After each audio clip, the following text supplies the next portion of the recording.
Unsa man gayud ang nagpalihok sa kasing-kasing sa usa ka tawo sa pagtinguha nga makaila kang Hesus. Ang Dios personal nga nalambigit sa paggiya sa mga tawo ngadto sa manluluwas. Kini usa ka balaanong paningkamot nga nagmugna ug balaanong mga pagtudlo nga nagkabot sa tanang matang sa mga grupo sa katawhan nga nagdasig sa mga nagtinguha sa pagtubag sa mga pag-awhag sa espiritu. Gipadala sa Dios si Pedro aron sa pagpasabot sa ebanghelyo ngadto kang Cornelio nga usa ka Hentil. Ug iyang ipadala si Ananias aron sa paghalagad kang Pablo, usa ka manasigon na hudyo, kinsa nakasugat sa nabanhaw ni Hesus sa dalan paingon sa Damasco. Kini nga paningkamot sa Dios sa paggiya ug pagpadala sa pinudlo nga mga giya aron sa pagpasabot kang Hesus ngadto sa usa ka halapat nga matang sa mga tawo.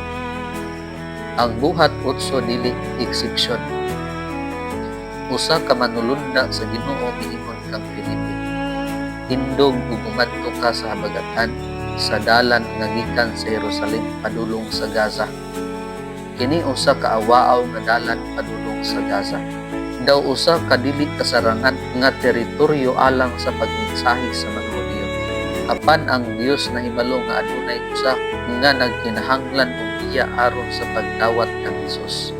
Kini usa ka Etiopiahanong lalaki, usa ka titig sa bahanding ni Candace, rayna sa mga Ethiopia. Kini nga tawo layo kaayo sa panimalay, apan siya mianhi aron sa pagsimba sa Jerusalem. Usa ba siya ka Hentil, usa ka kinabi o usa ka Hudyo? Si Lucas wala magsulti og daghan tungod kaniya, gawas sa kamatuoran na siya usa ka eunuko nga makapugong unta kaniya gikan sa sulod ng mga sawang sa templo. Apan siya gusto nga labing mahibalo ug nagbasa sa propeta nga si Isaias.